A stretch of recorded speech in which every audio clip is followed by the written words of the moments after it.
Bonjour à tous. Pour cette dernière vidéo tournée ici à l'Agritechnica, on voulait vous présenter un best-of des nouveautés que l'on a rencontrées sur le salon. Durant Agritechnica, on vous a proposé une vidéo par jour. On vous met d'ailleurs en description le lien vers toutes ces vidéos. On espère que vous avez apprécié ce contenu. N'hésitez pas à nous rejoindre sur nos réseaux sociaux et sur notre site internet lafranceagricole.fr pour suivre toute l'actualité du machinisme. Bonne vidéo et à l'Agritechnica 2025 maintenant.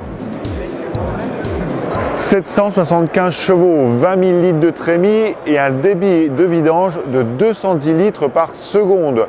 Ces caractéristiques impressionnantes, ce sont celles de la CR11, la toute nouvelle figure de proue des moissonneuses-batteuses de chez New Holland. Techniquement, ces machines conservent le système à double rotor, commune aux autres CR. Par contre, ce moteur, le Cursor 16, est ici aligné sur l'angle des rotors. Le but du jeu, entraîner ces derniers sans renvoi d'angle et donc sans perte de puissance. L'une des autres particularités de cette machine, c'est son caisson de nettoyage, ou plutôt son double caisson. En effet, la CR11 est dotée du système Twin Clean, qui dispose de deux modules de nettoyage disposés l'un derrière l'autre. Malgré des dimensions impressionnantes, cette machine est présentée ici sur le salon, équipée de pneumatiques, y compris à l'avant. Ce sont tout de même des Michelin de 900 mm de large et 2,32 m de diamètre. La CR11 pourra recevoir également un train de chenilles triangulaire.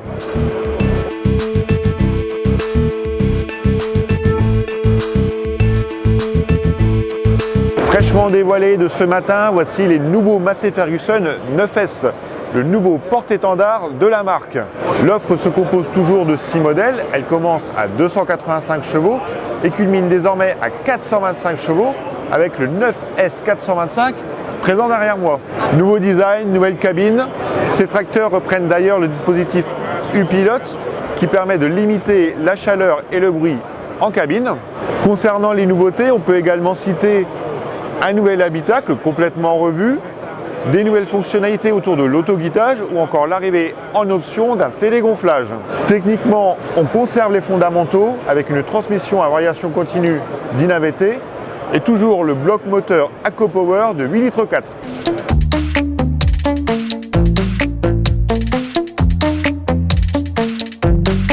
C'est l'une des autres machines impressionnantes de ce salon, le concept Nexat. On souhaitait revenir sur cette solution hors norme qui sort des cases. C'est en effet un porteur de près de 12 mètres de long, capable d'accueillir différents modules.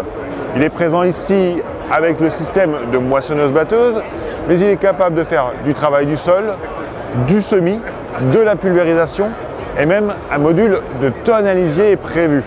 Côté technique, le Nexat hérite de deux moteurs thermiques de 550 chevaux qui alimentent chacun des génératrices électriques dédiées notamment à l'avancement.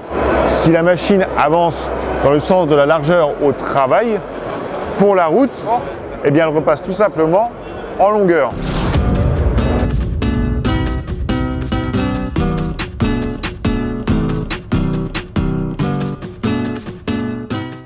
À côté de moi, voici le tout nouveau classe Xerion 12 590 TerraTrack présenté cet été.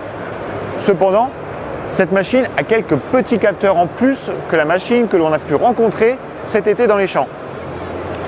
En effet, Claas présente ni plus ni moins qu'un Xerion autonome.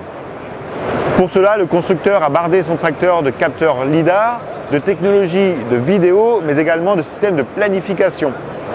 Claas s'appuie ici sur les technologies développées par Hackbot, le constructeur du robot Axid, dont Claas est actionnaire.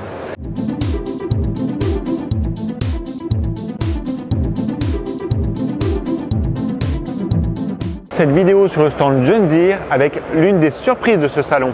En effet, le constructeur expose pour la première fois ses nouveaux automoteurs de pulvérisation 300M.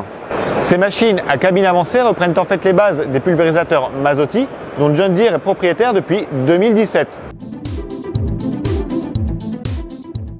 La gamme est composée de deux modèles, le 332M fort de 175 chevaux et équipé d'une cuve de 3200 litres Et derrière moi, le 340M, développant 225 chevaux grâce à un 6 cylindres et optant pour une cuve de 4000 litres.